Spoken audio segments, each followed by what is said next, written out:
Hey guys, Tyler here, and this is the Garage Warrior podcast, or if you're watching, it's the video cast, and I am here with my good friend Ben Teal, who is one of the guys on one of the early episodes, one of the guys who said yes to me when I was just starting this thing.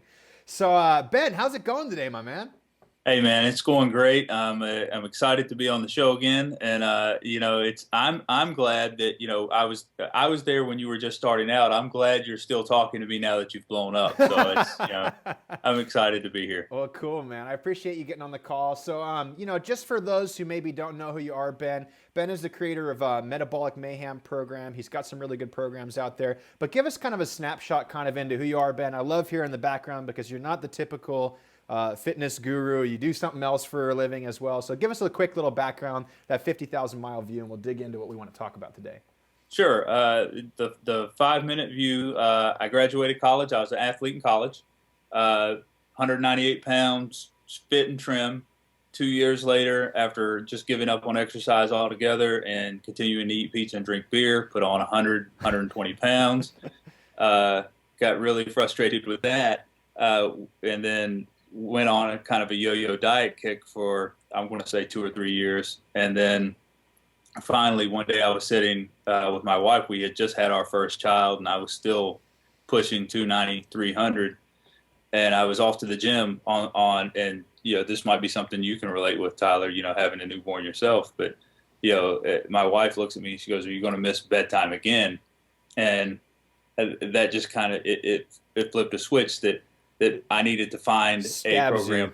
you. It stabs you in the heart a little bit, Right. doesn't it? Yeah, it absolutely does. And so I decided I needed to find a program that would fit with my busy lifestyle. So I tried a few and finally just got frustrated with having to go to the gym and wait for equipment. I was trying a program that was supposed to be 45 minutes, but after I drove to the gym, waited on equipment, come back, it was 2.5 hours. It was just Right. killing me.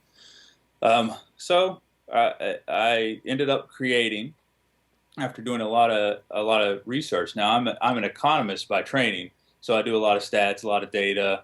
I don't work in the fitness industry full time. I do still do work as for data and analytics and economics. But I put together this program that really focused on density style, body weight, dumbbell exercises that would fit with my schedule. I could do them 20 minutes, 25 minutes.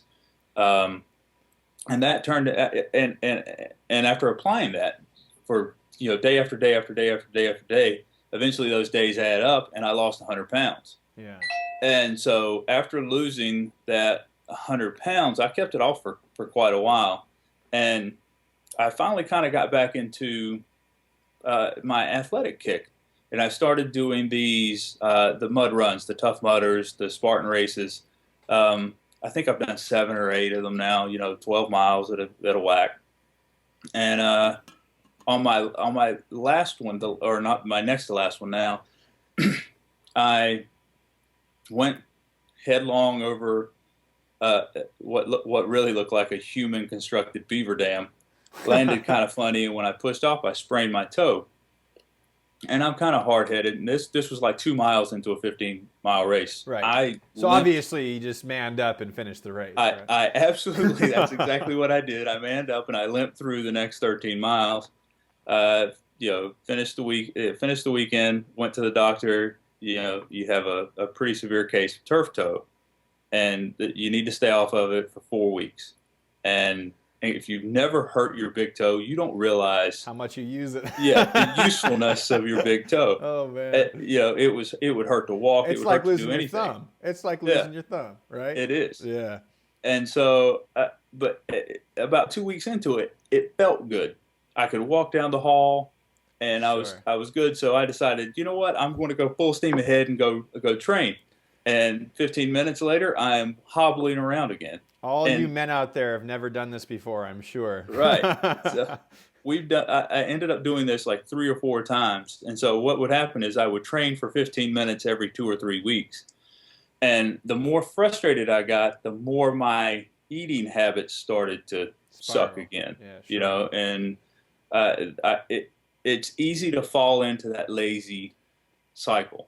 Yeah. So between September and January, I put on 35 pounds.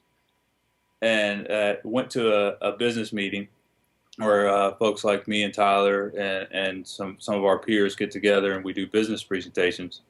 And I was giving my business presentation. One of my good friends looks at me and goes, "Man, I say this with all the love in my heart, but you have to get back into shape." And I I wanted to crawl under the table. I mean, I was embarrassed. I knew I was overweight. In fact, I had gone to Target a couple of days before this meeting and bought some bigger clothes to try to hide the fact that I was, getting fat again. Yeah, yeah. And so he called me out. And then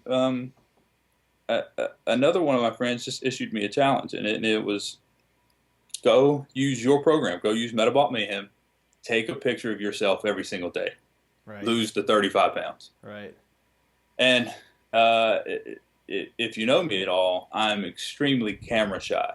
And I can see on the other end, he's all nervous on the video. Terrified. It took a day or two to take the first picture, and then what I found out it wasn't so much taking the picture; it was posting it to my peer group.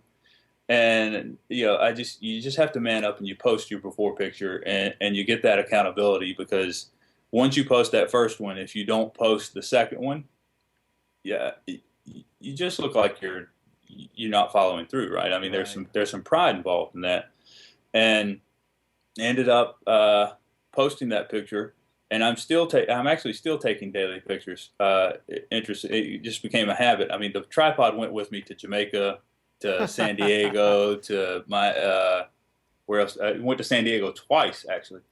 Yeah, so the tripod is traveling. So I lost 35 pounds in 90 days. Which comes out to, and this is kind of the geek in me, but that comes out to a third of a pound a day.